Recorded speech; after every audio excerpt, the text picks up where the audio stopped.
چاہیے، ان کو معلوم ہے ہم کو کیا چاہیے۔ کون دیتا ہے؟ دینے کو منہ چاہیے، دینے والا ہے سچا۔ عید میلاد النبی اب شروع ہو گیا، پورے پاکستان میں بڑے بڑے مولویوں کی تصویریں نون لیگیوں کے ساتھ لگی ہیں، جشن عید میلاد النبی مبارک۔ کسی کی ماں کو گالی دے تو کیا ماں کو گالی دینے والے کے ساتھ تصویر لگاتا ہے؟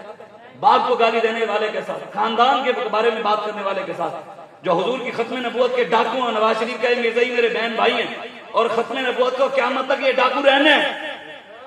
ڈکیتی تو ماری ہے نا اس نے، جن کا ان کو درد ہے فیض آباد کا، وہ تو رہے گا، بابا جی بتا گئے ہیں، اور قیامت تک رہے گا فیض آباد کا درد۔ بتائیں، ختم نبوت کے غداروں کے ساتھ تصویریں نہیں لگی ہوئی جشن عید میلاد النبی کی؟ ہمارے علاقے میں تو لگی ہوئی ہیں مولویوں، نون لیگیوں کے ساتھ۔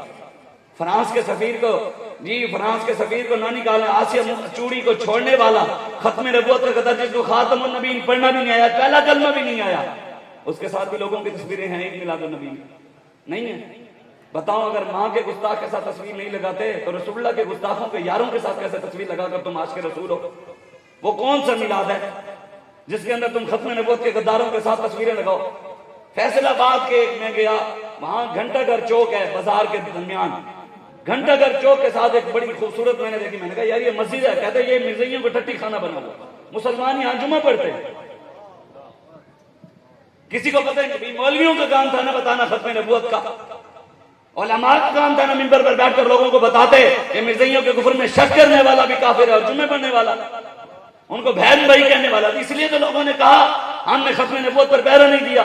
جن نے ختم نبوت پہ پہرا دیا پیر سید میر علی شاہ، وہ گولڑے میں، اب وہاں گولڑے میں پیر میر علی شاہ کے دربار کے اوپر نور الحق قادری آیا وزیر، اس نے آ کر بیان کیا کہ مرزائیوں کے ساتھ بیٹھ کر ہمیں بات کرنی چاہیے۔ وہ کہتے کیا؟ بتائیں، جن بزرگوں نے اتنا بڑا پہرا دیا ان کی درباروں پہ یہ باتیں ہو رہی ہیں کہ مرزائیوں کے ساتھ بیٹھنا چاہیے۔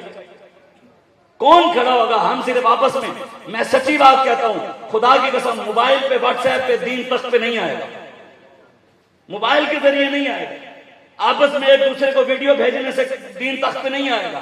دین تخت پہ آئے گا جب ہم گلی کوچوں میں نکلیں گے، لوگوں کے گھروں تک جائیں گے۔ عبدالستار خان نیازی رحمت اللہ تعالی علیہ، آپ کمپین جو کرتے تھے نا، سارا دن صبح نکلتے شام تک، اور یہ بھی آپ کے بارے میں بڑا مشہور ہے کہ عبدالستار خان نیازی نور اللہ مرقدہ، وہ آپ کسی کی بیٹھک میں بھی نہیں جاتے تھے، وہاں جو سنیوں کی مسجد ہوتی نا اس میں اعلان کرتے تھے آ جاؤ بھائی نیازی صاحب آ رہے ہیں، اعلان ہوتا تھا، پھر لوگ اکٹھے ہوتے تھے، نیازی صاحب ان کو دین کی دعوت دیتے تھے کہ آؤ نظام مصطفیٰ کے لیے۔ جب تک ہم گلی کوچے تک لوگوں کے گھر گھر جا تک، چاہے اپنا ہے چاہے پرایا ہے، پیغام حضور کا دین کا دینا پڑے گا، جانا پڑے گا، پھر حضور کا دین آئے گا، اور انشاءاللہ ہم لائیں گے بھی صحیح، لیکن اس کے لیے پہلے محنت ضروری ہے، ہر ظالم کے ساتھ ٹکرانا ضروری ہے، ہر ظالم کی آنکھوں میں آنکھیں ڈالنا ضروری ہے۔ حضرت عبداللہ بن مبارک رضی اللہ تعالیٰ عنہ، یہ امام الفقہاء ہیں، کون کون جانتا ہے ان کو؟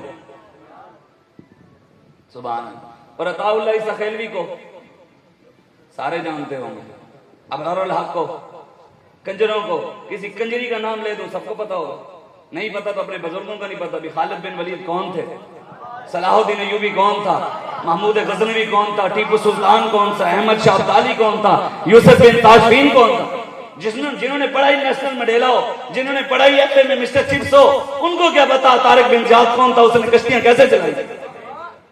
علامہ اقبال کہتا ہے نا، تجھے آواز سے کچھ نسبت ہو نہیں سکتی، تو گفتار وہ کردار، تو ثابت وہ سیارہ، مگر وہ علم کے موتی وہ کتابیں آبا کی، دیکھا جب ان کو یورپ میں تو دل ہوا سیپارا۔ اقبال کہتے تیرے آبا و اجداد کی کتابیں میں نے غیروں کے پاس دیکھی اور ان کی کتابیں تیرے پاس دیکھی، میرا دل ٹوٹ گیا۔